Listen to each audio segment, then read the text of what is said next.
good afternoon, depending where you're following us from. This is Dominique SOMWE. I'm your star set coach coming to you today again with an exciting lineup, and we're gonna talk about today how to manage relationships. A very important subject that all of us will have to apply ourselves, because it's not only about knowledge, it's become like a art that you're practicing until you get the best out of your relationship. We're gonna go through a couple of subjects, and then we hope that by following us, you will improve your relationship, you will improve your outcome about those relationships, you will be very, very useful to other people, and then at the same time, you will have the fulfillment of having a productive and good relationship with people. When we talk about relationship, in a broader sense, we consider ourselves as human beings. We are in relationship with all our contemporaries. It means we are in relationship with all human beings around the world that are called human and living in this planet Earth. At the same time, because we share the same environment, the same cosmos, at the same time, you are in relationship particularly about the people that you share in the same continent, the people that you share in the same country, the people that you share in the same province, the people that you share in with the same city or town, the same neighborhood, the same household, the same school, the same workplace, the same family, in fact. But when we talk more specifically about relationship, when I talk about the people that you know and they know you. Like, for instance, if they say to me, am I in relationship with the President of the United States, President Joe Biden or President Trump? I will probably say I'm not in relationship.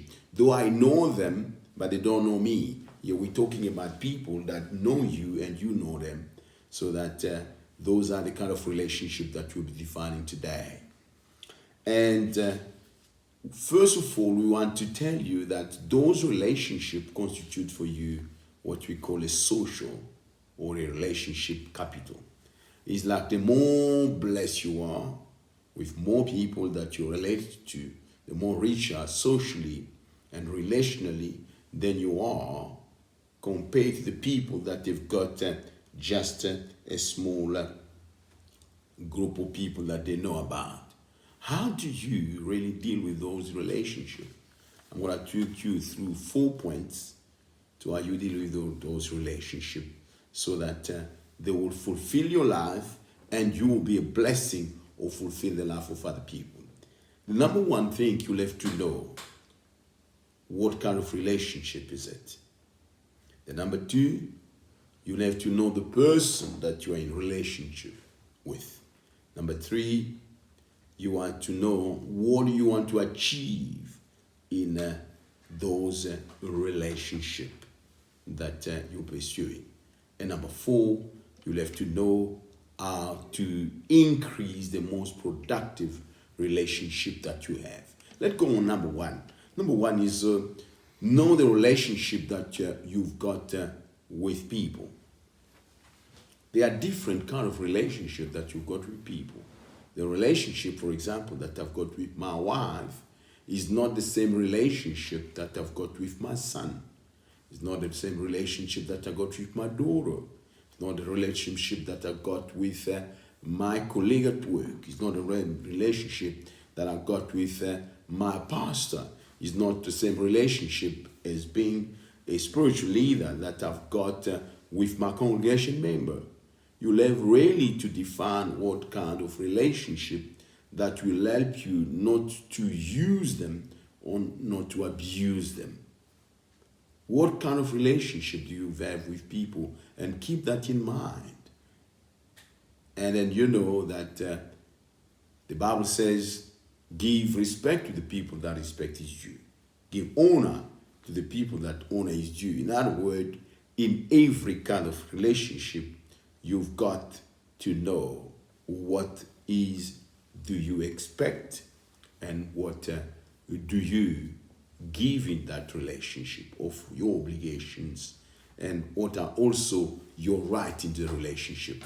So that's the first thing. You have to define what kind of relationship that you've got.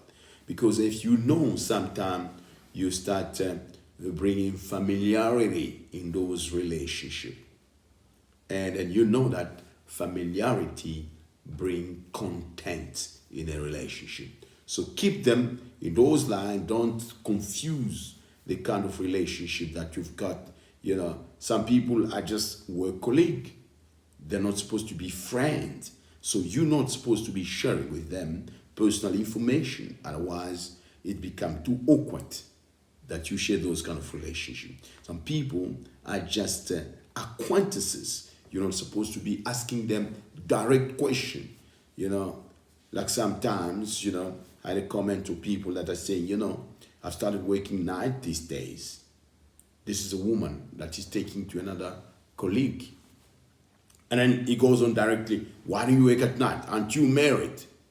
Do you have a problem with your marriage relationship? You know, then you don't know really what kind of relationship, you know, so that you don't know how to put boundaries with those kind of relationships. The number two, you know, you have to know the person that you're dealing with, especially in terms of character trait of those persons, you know. Broadly, you know, some people are what you call introvert compared to the people that are called extroverts.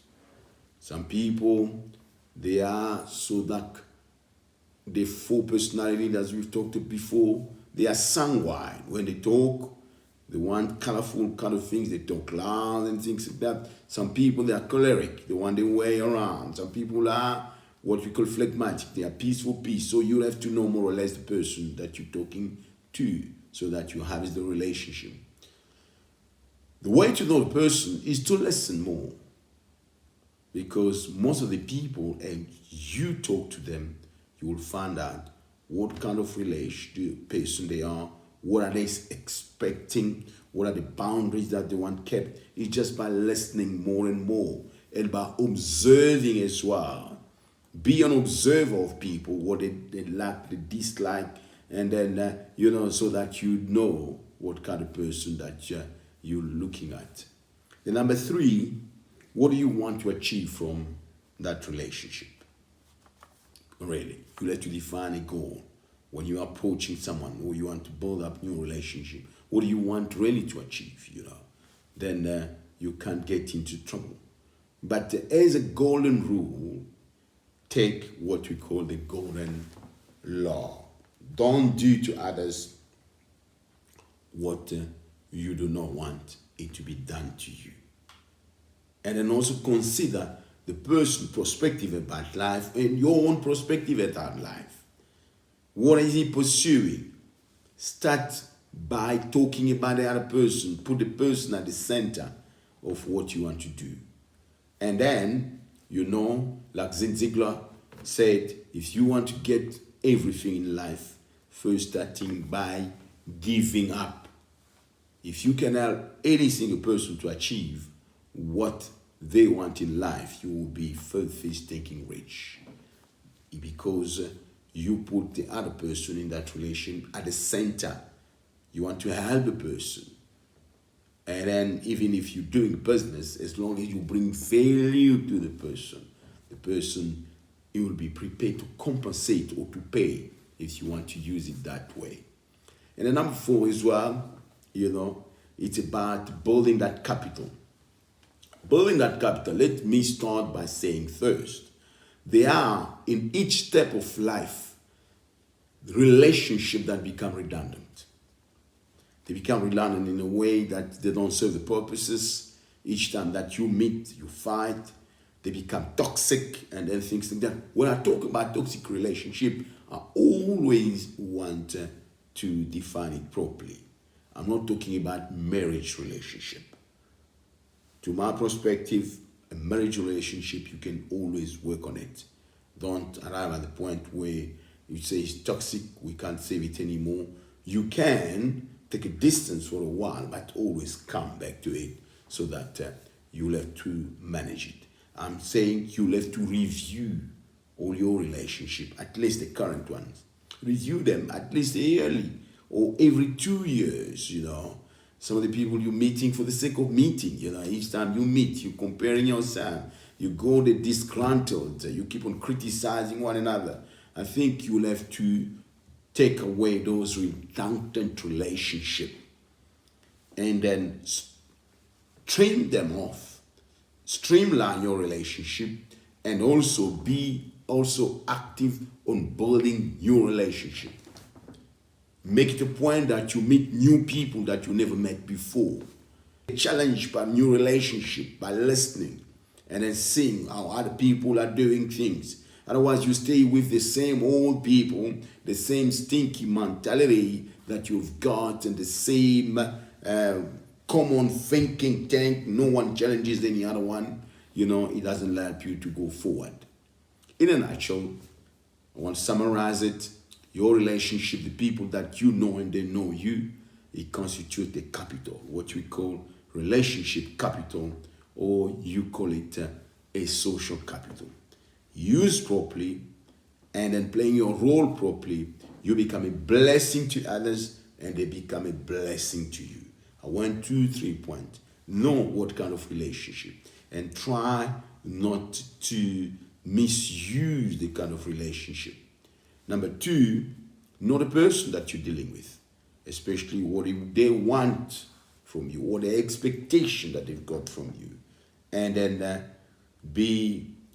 know what you want to achieve in that relationship, and then trim and then rebuild them so that you will have always a productive social capital. And then that's where you're going to stop today. If you got any questions, that you want to ask about relationship, feel free to send us an email, to send us the question on the medium of media that you're receiving this message. And then I'll see you next time. It's your success coach, Dominique SOMWE. Never met before.